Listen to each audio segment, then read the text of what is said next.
Hello, BookTube. I have a sort of a Monday Reads currently reading video. I love currently reading videos. I watch them all the time on BookTube it's such a way for people to just catch you up on what they're reading, on what their life is like. My catch-up bulletins along those lines tend to be extremely tedious because I have unbolted almost all the parts of my life that were not devoted to reading and sort of chuck them overboard. so really, when you're talking about my life, there isn't much to it other than Frida and reading. So, like for instance, today is a perfect example. I went out to do errands, a bit of errands today. Beautiful day, nice and warm, no humidity. The swampish humidity over the weekend went away. It was pushed out by a cold front. So I went out and did errands, had a wonderful time, came back, walked the bean. Couldn't help but notice that even with low humidity, she really is not a hot weather dog. She really is not. Her heart is in it. Her spirit wants to keep going, but she's dangerously panting, tongue lolling out the side of her head, clearly overheated after a comparatively short amount of time. Certainly worse than my old pointer, Male and More, and certainly even worse than my old Basset Hound, Lucy. You would think a Basset Hound covered in flab and blubber would have a real hard time dealing with the heat, but man, Lucy was insulated from it a lot of the time. Really didn't bother her that much until she got very old. But Frida, we were walking today, just a normal route around the neighborhood. We weren't going fast at all. And by the time we were on our way back to my front door, we met our neighborhood mailman, the guy who walks around with the sack on his shoulder. Frida loves him, and he loves her. She screams at him to stop and pet her. And he says, "Hey, my friend, how are you doing?" And she barely looked at him. And he noticed. He stopped and said, "Oh my, she seems so hot. She barely said anything to me." But she survived, and we'll have a nice, cool evening. The nice thing, one of the many nice things about there being low humidity is that once the sun goes away, the heat goes away. So the nights are cool. The days are hot, and the nights are cool. But you see what I'm talking about. Right? I don't have seminars to go to. I don't have family trips to go to. I'm not earning a PhD. I don't have 10 jobs to complain about. I don't have children to corral out of the room. I don't have anything like that. I don't have any of the picaresque filler that usually fills a currently reading. Instead, it's just what I'm reading. So I wanted to show you that. I wanted to show you what I was reading. Now, I went out and about today briefly, and that entailed short stays on the subway. And on the subway, I read. I have a book in my shoulder bag at all times, and the book is always a Signet Regency romance. Since I have a ton of them now to go through. Like, for instance, just a few months ago, I went to a gigantic book sale in Vermont, in a small town, Vermont, and came away with a suitcase full of Regency romances, and I still kick myself that I didn't get them all. They were $1 a piece. I should have bought every single one of them and just let God sort them out. But instead, I picked and chose. I hovered over those boxes like some sort of connoisseur, when I should have just dumped them all into tote bags and brought them all back to the little farmhouse. Next time. Next time I will know better. But even not doing that, I still have an entire bookcase of Regency romances that I have not read. So I burned through them. In addition to reading them just as palate cleansers the rest of the time, I also burned through them on the subway. And so far, in 2019, the gods of timing have been smiling on me, because there's nothing worse than finishing one of those books on the leg out and having no such thing on the way back. There's nothing worse than that. And today was a great example of that not happening. I finished my Regency just as I was getting back to Boston, or just as I was getting back here to Hyde Cottage. And it's this one. It's Barbara Hazard, A Surfeit of Suitors. We probably saw it on this channel. I don't know. Notice the shape that it's in. It was not in that shape when I originally started reading it. See, you've got a crease right down the front there, and probably a crease on the back, and all those creases on the side. It was not in that shape when I started reading this thing. I grabbed it.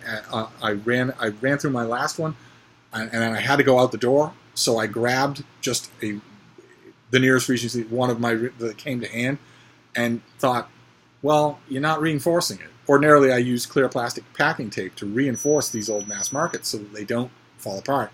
And I didn't do that with this one. And since I didn't start with that, and I didn't want to take it out of the bag and just, make a special project of it, I just kept taking it in and out of the bag and reading it without reinforcing it. And as a result, it won't stand another reading, probably. So it's a lesson to me. And the fact that I finished it was very, very good, about an independent young woman who has an independent fortune of her own. And there's a mischievous 5'5" Earl who has a country house and elaborate family diamonds. And the Earl has two heirs. One is a British lord, a fine, refined gentleman, and the other is a man from Virginia, who is nevertheless the Earl's heir. And the Earl is trying to choose which of the two of them will get his estates, the opulent family diamonds and emeralds, and his money. And he invites all of these people to his country estate, including this independent young woman, and impulsively says to all of his guests once they're assembled that the one of his two nephews who can win her hand in marriage will also be his heir. And there's some fun stuff in the book. I think this is my first Barbara Hazard Signet Regency romance, but I would definitely read another one. The problem that I had is not Barbara Hazard's fault. It's the fault of these programmatic old Regency romances, which is that one of the unspoken programs is no real explicit violence. You can tremble on the edge of all kinds of violence. Boorish men can come close to raping women, as one does in this book. Highwaymen can threaten with a gun or a knife, but not much more than that. You probably don't want anyone to die, much less be murdered, in the course of this book. And that doesn't happen in the course of this book, but unfortunately Barbara Hazard crafted better than she knew in the course of the book, because the Virginian heir to the Earl is such a loathsome figure that by the 2/3 point in the book, when you know how villainous he is, you want something bad to happen to him, and it doesn't. So it actually feels a little bit of a cheat at the end when he just disappears stage left. But I loved it, and now I have the incredibly sweet task of picking my next one. I have to pick my next Regency romance, because the pocket in my shoulder bag is now empty. Now, to the best of my knowledge, I'm not going anywhere tomorrow. As far as I can tell from the weather information that I'm seeing, tomorrow is going to be soaringly hot. Not humid still, so it will be a wonderful restorative heat. But I'm probably going to want to stick around with the bean. I don't have any errands to run, so I think we'll just spend the day together. But Wednesday, I think I will be going out again, or Thursday, something like that. And that's going to require another Regency romance. And this time I need a little forewarning, because I have to reinforce it. I don't want to lose these things. I love them. I want to reread them many times. So I will reinforce this one. But then I also need to spend a blissful amount of time in front of my Regency bookcase picking my next one. But anyway, that was something that I just finished, so I wanted to mention that for an AM reading. The rest of the things that I have here, I have 6 books to show you. 3 of them I've already read in one way or another, and 3 of them I have not. So we'll start with the ones that I've already read, and the first one is one that I have not read in English, and for the good reason that this is the first time it's ever been translated into English. The English language title that the translator gave it is Out of Italy. It's by Fernand Braudel, the author of The Mediterranean World. This is a Europa Compass edition. It's smaller than a normal Europa press, and it's got a sort of a dimpled texture and the French flaps and all. And this is a study that Braudel did probably 40 years ago of Italy in the 2 centuries of the High Renaissance. Even before the city-states of the Apennine Peninsula began to coalesce into what would eventually become a nation, 15th century Italy exerted unprecedented influence in Europe and the Mediterranean. Viewing the many Italies of that time through a contemporary lens allows us to gather a fragmented and seemingly contradictory history into a single unifying narrative that speaks powerfully to our current times. And I read this when it first came out, and I thought it was bad. Now I am not the huge vociferous fans of this author's book on the Mediterranean. He did an enormous book. You would typically see it in a 2-volume trade paperback box set. I'm not an enormous fan of that book. I don't think it's as good as people say it is either. But I've certainly never read this in English, so I'm overjoyed to see it in English. It's kind of a weird thing, so I will definitely give it a try. Although, I mean, I'm so happy that the folks at Europa do this sort of thing. I'm just so happy that they do. That's amazing. But as important as it is to the scholarly world and to English language only completists that we have this Braudel thing, it was popular, it sold well, it was talked about a lot in the rest of the world. As important as that is for us to have, I wish that more popular novels and maybe big ambitious biographies were translated into English. This, I think, was done mainly for the name recognition of the author. But anyway, we'll move on to the next book that I've already read. This is a reread. I'm gladly going to do it. This is from only last year, but I loved it. Absolutely loved it. It's by, I think we might have seen it on this channel. It's by Don Graham, and it's called Giant. And it's his study of the movie, starring Liz Taylor and Rock Hudson, and adapted from a novel by Edna Ferber, and starring also James Dean. He was nominated for Best Actor and died before the movie was finished. I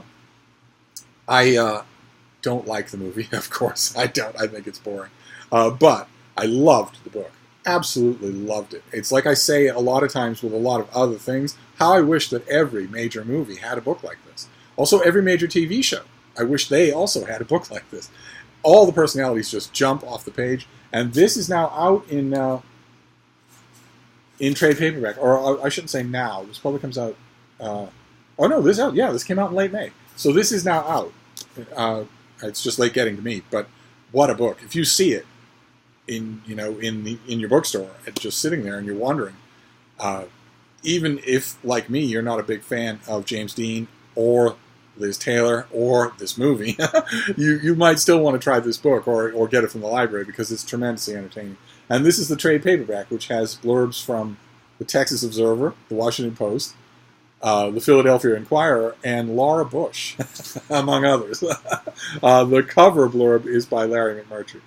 And the subtitle is Elizabeth Taylor, Rock Hudson, James Dean, Edna Ferber, and the Making of a Legendary American Film. So I'm going to be rereading that, gladly. I will gladly do that. Then this next one is a little bit older. And it's reprinted for obvious reasons you'll know the minute I show it to you.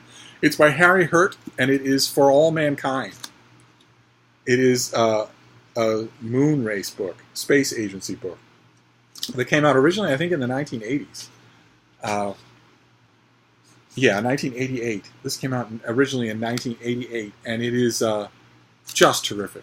It's just amazing. I'm so happy for, who was this that did this? Grove Press? I'm so glad that they decided to reprint this. Good for them. I wish there are a handful of others, probably 2 or 3 other moon books, space race books, from different publishers that have come out in the last 50 years that I wish those publishers would also reprint. Although, publishing houses go under or they get sold and folded into larger conglomerates, so who knows where those rights are to some of those books.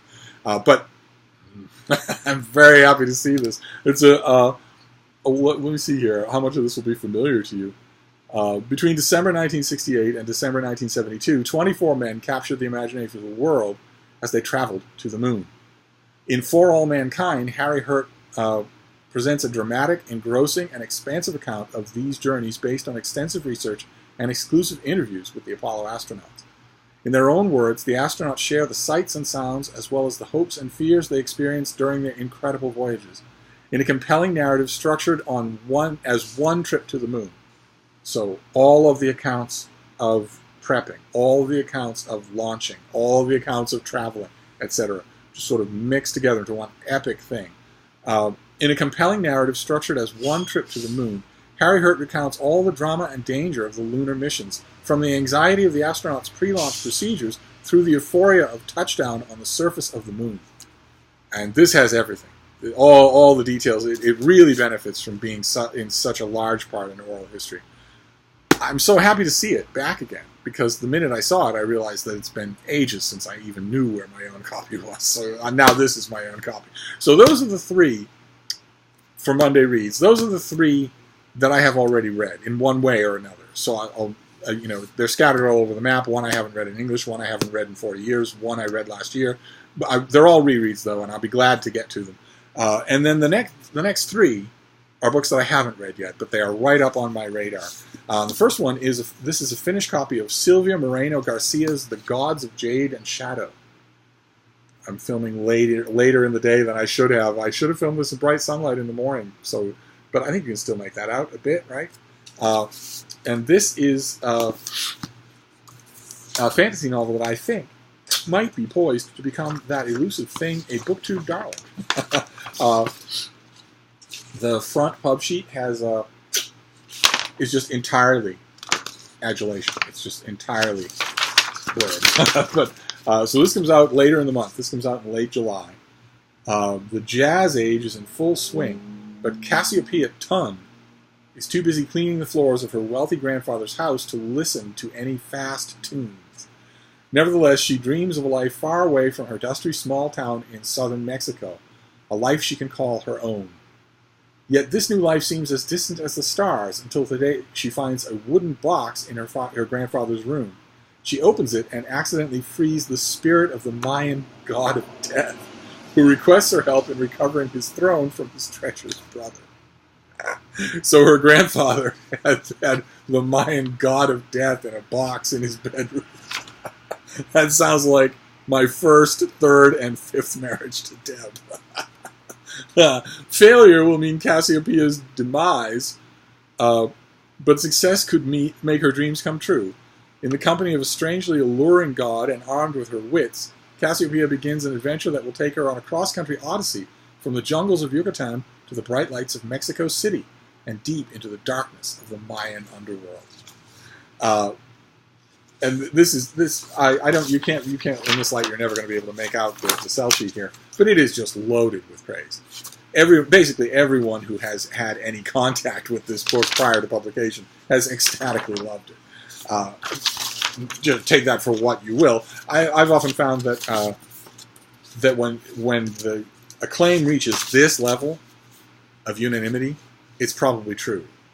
Not that that Vox Populi makes something good, but if you're passing this thing in front of established authors, up-and-coming authors, adult authors, YA authors, booksellers, independent review journals like Kirkus or Booklist, and they're all loving it, then probably it's at least smoothly done. I will get to it, and I will find out. The idea of Mayan mythology in the Jazz Age is pretty entertaining on its own. Who is Silvia Moreno Garcia when she's at home? Oh, she's lovely. She's the author of Signal to Noise, named one of the best books of the year by Book Riot, Tor, BuzzFeed, IO9, and other publications. Good Lord.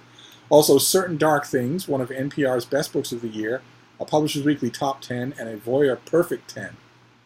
The Fantasy of Manners, The Beautiful Ones, and the science fiction novella Prime Meridian.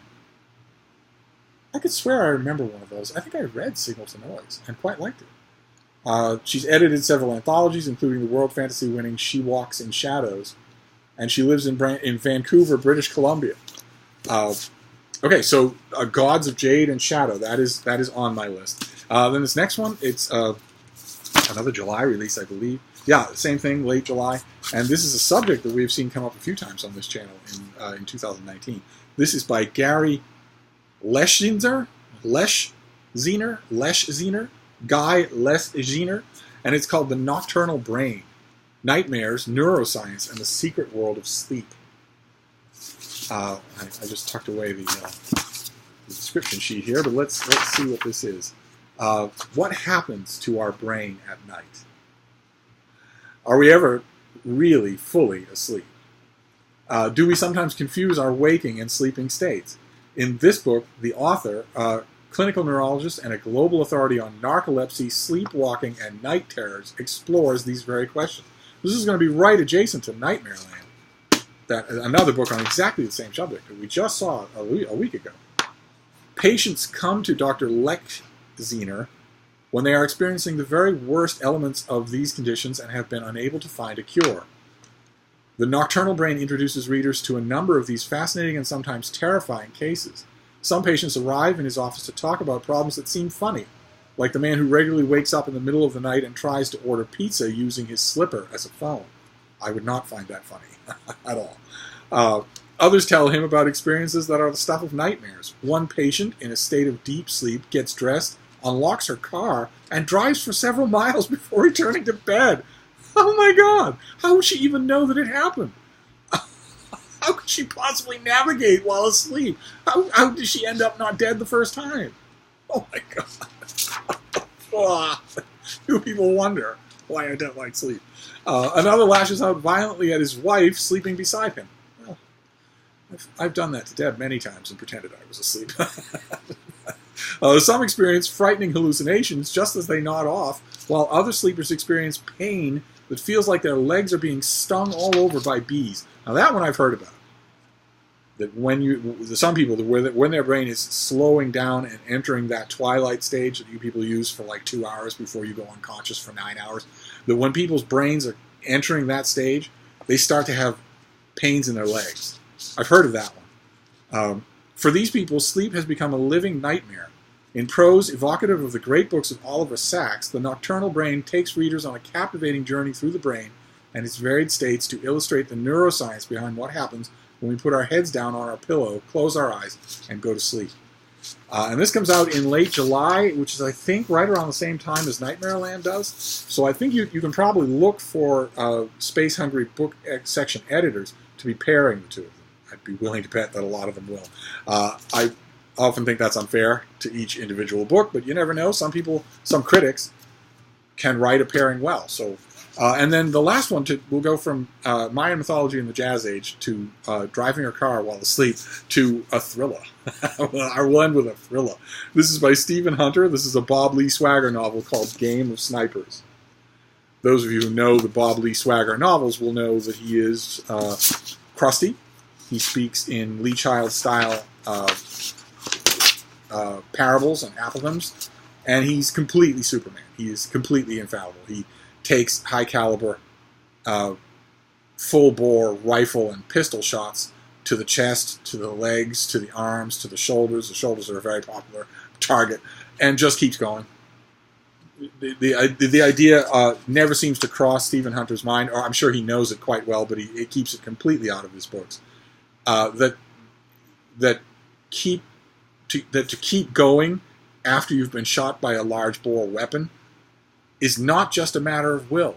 It is not just a measure of how much of a man you are, whether or not you can do that. There's some other stuff involved. There are bodily reactions involved. You will go down, and you will stay down, but not Bob Lee Swagger. Never. Never. A piano could fall on him, and he would roll out from underneath it, brush off some of the shattered keys, and say, "I'm just going to tune this out." But anyway, what is this latest one? This comes out in late July. These are all right on. That's why these are right on my radar. American sniper Bob Lee Swagger is back in the 11th installment of Stephen Hunter's best-selling thriller series. Swagger is enmeshed in an electrifying mission that will pit this undisputed master against a mysterious mercenary who is that rarest of things, a match for Swagger himself. That'll be the day. From the deserts of Syria to the streets of Tel Aviv to America's Great Plains, he becomes locked in pursuit of this elusive enemy who seems to be planning an impossible shot. And I love these books. I didn't know anything about them until I was asked to review one of them. And I thought, I started it and I thought, okay, well, this is just premium garbage. It's going to be hard for me to reach a page count without just knocking the crap out of this. But then I fell under its spell and rather liked it. And after that, I went back and read some of the backlist, and I never miss one now. So that's one of the things you can learn from reviewing books. So now they're just candy. These are, if you're looking for an unending, one character centric action adventure series, the Bob Lee Swagger books will not let you down. They will not let you down. And this author has a tremendous gift for white knuckle climaxes. Just tremendous. He does not let things just peter out. They are fantastic. So this is great. And this is the kind of variety I like too. So that is an AM reading for Monday. We have Game of Snipers. We have The Nocturnal Brain. We have Gods of Jade and Shadow. A lot of buzz around this book. Then we have For All Mankind in a reprint. We have Giant in a reprint, now in paperback. And we have Out of Italy by Fernand Bardel from Europa Edition. Now in an English language translation. I don't know why the English language translation has this title. That is not anything like the title, but I'm still I'm eager to see what it'll be like. Eager to see how many echoes it has from when I read it originally. But that is it for me. That is a sort of currently reading type thing. A little bit amorphous, but you have probably come to expect that. But I'm going to wrap this up for now. But I'll be back. We'll be talking about books soon. Thank you, BookTube.